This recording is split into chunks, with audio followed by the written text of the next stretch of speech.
Come on, keep it going for Billy Gardell. Hello. Yes, it has been an exciting movie. I'm in Spider-Man Across the Spider-Verse. I play Lego Spider-Man. It is a small part. It is exciting, though, to be in a movie that a lot of people love. Like, there's a lot of fans of that movie, so when they find out I'm in it, they get excited. They want to take pictures. I was taking a picture with this one guy. He's like, hey, can we take another? I was like, of course. He's like, how about you get on my shoulders for this one? I was like, no. He's like, why? I'm like, a couple reasons. First of all, I'm 40. That's actually the main reason. Second of all, I'm SAG-AFTRA and there's a strike, so I can't do stunt work. He's like, but isn't the strike done? I was like, yeah, but I'm still 40.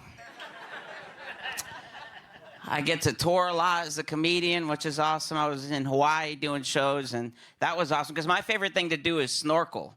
Like, I'm such a fan of snorkeling, I bring a snorkel with me everywhere I go in case there's a pool. So when I got to Hawaii, I was in the ocean snorkeling within a half hour getting off the plane. And I was having a blast. And I noticed that there was a guy fishing. So it's just very casual. I went up to him. I was like, hey, did you catch anything? He's like, yeah, I got a shark earlier, but, 4-footer. No big deal. I was like, I'm 3'10". That is a very big deal.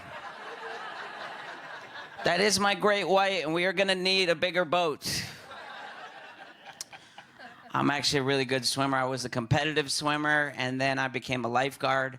Problem with being a lifeguard, though, is that I felt like people didn't trust me. So that was hard, because I was good. And I remember, one time I was lifeguarding, and this mom drops her kid off, and then she just stood in the corner as if she was lifeguarding me, lifeguarding her kid.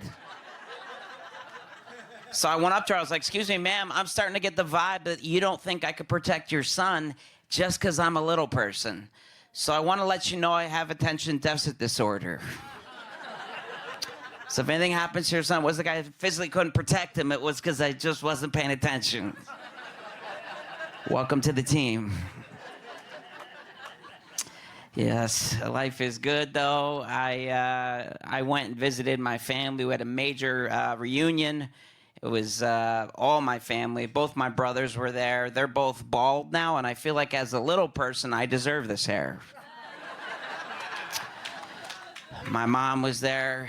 She's losing her hearing, which is not a big deal, except when we're out in public, because she's hard of hearing, and I'm a little person, so it always looks like we're in an argument. I'm just like, I'm not hungry, Mom! I feel like I end up having to smile so that people don't think I'm crazy. I'm like, the chicken! The chicken! We love each other! And she was very overprotective growing up. Like, my first day of school, she came to school with me. She passed out pamphlets to all the kids. She was like, here you go, here you go, here you go. This is my son. He's the little person. Read the pamphlets. Like, she got too into it. She gave a speech to all the kids. She was like, right now, you guys are the same size as Nick. But eventually, you will get taller, and Nick will not, because he doesn't eat vegetables. I was like, why can't we let the pamphlets do the work? I'm happily married, and I've been married for 8 years. My wife's amazing. We had a major milestone in our lives 2-3 years ago. We had our first child, so I'm a dad. And we actually don't know if our daughter's going to be little or tall, too, because my kind of dwarfism doesn't show up right away, so we have no idea. And my favorite thing to do is late at night, I like sneaking in the room and looking at her while she's sleeping all angelic, and I just go up to her and I say, what are you? And I just walk away. Like, nobody trusts you yet. No, she's the best. She's very strong, too, like, really strong. Like, when I change her diaper, I use my entire body to hold her down. Like I'm a UFC fighter. I just grapple her, and she'll sort of kick out a little bit, and I have tapped out quite a few times. Like, baby, I need help.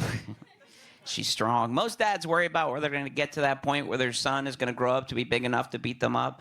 I am at the tail end of where I could take my daughter. Like, any day I'm a seer, and she's going to be like, it's fight night. She's also really smart, too. Yeah, she's smart. She picks up on everything. My wife obviously calls me Nick, not Dada. So now my daughter calls me Nick like we're a couple of 40-year-old union workers. She just walks around and is like, Nick, get over here. Come on. She is old enough, though, where I was like, we're going to have a serious conversation. So I was like, your Dada's little, and your mama's little, and you may be little. And she didn't skip a beat. She just looks me right in the eyes, and she goes, and that's okay. And I was touched, but before I could say anything, she was like, and I want a Barbie. I was like, that was a good time to ask for that. You're going to get that. We get a lot of attention as a family, too. Like, our favorite thing to do is go for walks. We get a lot of attention on these walks. Like, I'm a little person. My wife's a little person. We have a French bulldog, also a little dog. And we walk our daughter in a stroller in Hollywood, so sometimes we just kind of form parades. We had a homeless lady come up to us, and she's like, is the baby like you or the baby like me? I was like, does this lady think we're homeless? I was like, we're good. We have shelter. I have a pool. I'm good at snorkeling.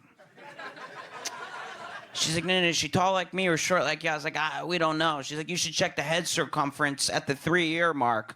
I was like, how do you know more about dwarfism than I do? Like, you've been doing a lot of studying. You're not wearing shoes. You don't have a house. But you've been watching a lot of Little People, Big World. But it really got to me. I was like, I got to find this. So I chased her down. I was like, excuse me, ma'am, how do you know so much about little people? She was like, because I found this pamphlet. I was like, my mom is out here on the streets. I have a weird thing where gangsters are attracted to me. It is a weird phenomenon. It doesn't matter what city I'm in. I'll just be walking down the street and I hear, yo, little man, I got you. And usually they just walk away. Like there's an urban guardian gangster out there. Literally, like, they'll just roll down the window, like, take my number down. I will. I may need it, I have 3 people named Scarface in my phone right now. And there's never a need for it. Like, I'm a friendly guy. I was at a restaurant with my wife. The scariest guy in the world comes up. He's got the neck tattoos, the tears off. He's like, yo, little man, if you're ever scared, man, anytime you're in danger, anytime you're scared. I was like, right now, a little bit. All right, guys, thank you so much. Good night.